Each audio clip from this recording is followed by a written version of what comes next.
আমি আমাৰ জাতীয়তাবাদী চিন্তাধাৰাৰ ক'তো অকণমানো ক্ষয়ক্ষতি হ'ব নিদিওঁ আৰু কম্প্ৰমাইজো নকৰোঁ। এইটো ঠিক আমি দুৰ্বল হৈ আছোঁ। গতিকে দুৰ্বলৰ কাৰণে এইটো তাতোকৈ ডাঙৰ শত্ৰু বিজেপি, তাতোকৈ ডাঙৰ শত্ৰু। কিন্তু কংগ্ৰেছেও ক্ষতি কৰিছে, কিন্তু কংগ্ৰেছে ইমানো কৰা নাছিল। মই কৈছোঁ দেই, কংগ্ৰেছে ধৰক 55 বছৰতো হয়তো যিমান সম্পত্তি গোটাব লাগিছিল গোটোৱা নাই, কিন্তু এই 10টা বছৰতে হাজাৰ হাজাৰ কোটি টকা, কিমান লাখ লাখ কোটি টকাৰ সম্পত্তি বনালে, কিমান 10,000 12,000 কোটি টকা এতিয়াও তেওঁলোকৰ একাউণ্টত জমা হৈ আছে। ক'ৰ পৰা আহিছে টকা? চবটো আমাকে লুণ্ঠন কৰিছে ন।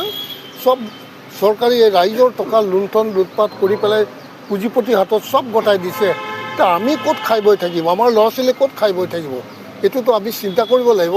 আৰু সেইটো যদি আকৌ এবাৰ হ'বলৈ দিওঁ, তেতিয়াহ'লে ভুলটো আমাৰ নিচিনা মানুহৰো হ'ব, লুৰিণৰ নিচিনা মানুহৰো হ'ব। আৰু সেইটো আমি এইকাৰণে মই বহুত চিন্তা কৰি এটা আঞ্চলিক দলত আহিছোঁ, যিটো শূন্য, একোৱেই নাই। কিন্তু মোৰ বিশ্বাস আছে ইয়েদি গা কৰি উঠিব, কিয়নো লুৰিণ এটা সৎ ল'ৰা, ভাল ল'ৰা। আৰু যিহেতু তেওঁলোকৰ যিটো আদৰ্শ, যিটো আমাৰ আদৰ্শ, সেই আদৰ্শই সকলো জাতি জনগোষ্ঠীৰ মন জয় কৰিবলৈ আমি সক্ষম হ'ম বুলি মোৰ বিশ্বাস আছে।